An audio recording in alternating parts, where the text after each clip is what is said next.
ত্রয়োদশ জাতীয় সংসদ নির্বাচন ঘিরে সবচেয়ে বড় চ্যালেঞ্জ আইন শৃঙ্খলা নিয়ন্ত্রণ। রাজনৈতিক বিরোধকে কেন্দ্র করে টার্গেট কিলিং, মব সন্ত্রাস ও অস্ত্রের ব্যবহার বেড়েছে।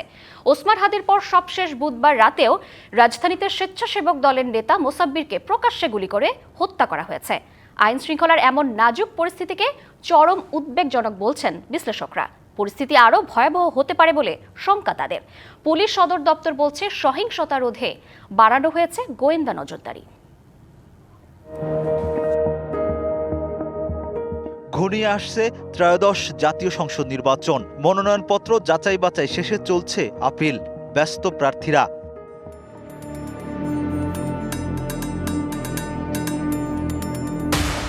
এত সব আয়োজনের মধ্যে আইন শৃঙ্খলা পরিস্থিতি নিয়ে তৈরি হয়েছে উদ্বেগ, উৎকণ্ঠা।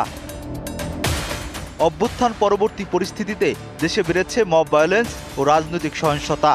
আর নির্বাচন সামনে রেখে প্রতিপক্ষকে ঘায়েল করতে বাড়ছে টার্গেট কিলিং ও অস্ত্রের ব্যবহার।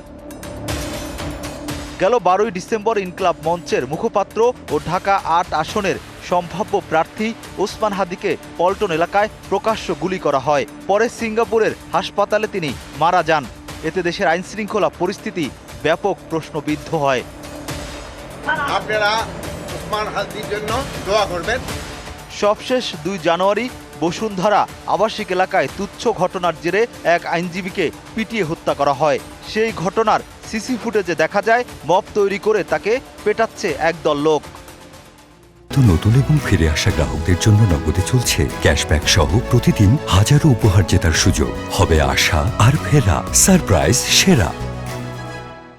পরিসংখ্যান বলছে সারা দেশে গেল 11 মাসে ৩,৫০০-এর বেশি মানুষ খুন হয়েছে, যার মধ্যে নভেম্বরে খুন ২৭৯ জন। সবচেয়ে বেশি খুন জুলাই ৩৬২ জন। মানবাধিকার সংগঠন HRSS এর তথ্য মতে গেল 11 মাসে ২৩০ জনের বেশি গুলিবিদ্ধ হয়েছে।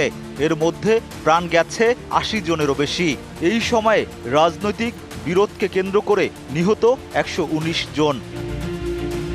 এর বাইরেও সবচেয়ে বড় আতঙ্কের বিষয়, জুলাই আগস্টে থানা থেকে লুট হওয়া অস্ত্রের ১৫% এখনও উদ্ধার হয়নি, যেগুলোর বেশিরভাগই রয়েছে অপরাধীদের কাছে।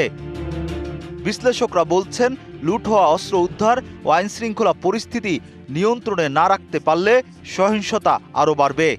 যারা অপরাধী চক্র তারা কিন্তু তাদের হাতে কিন্তু অস্ত্র যাচ্ছে। এই যে অস্ত্র যাওয়ার কারণে, ফায়ার আর্মসগুলো তারা সহজে পাওয়ার কারণে এই জিনিসটা কিন্তু আরও বেশি বাড়তেছে। এখনই উপযুক্ত সময়, কারণ সামনে ইলেকশন, এটা একদম কঠোর হস্তে দমন করা। যার যে কাজটা করা দরকার সেই কাজটা দ্রুত বাস্তবায়ন করতে হবে, আদারওয়াইজ এটা আরও প্রচুর পরিমাণ বাড়বে।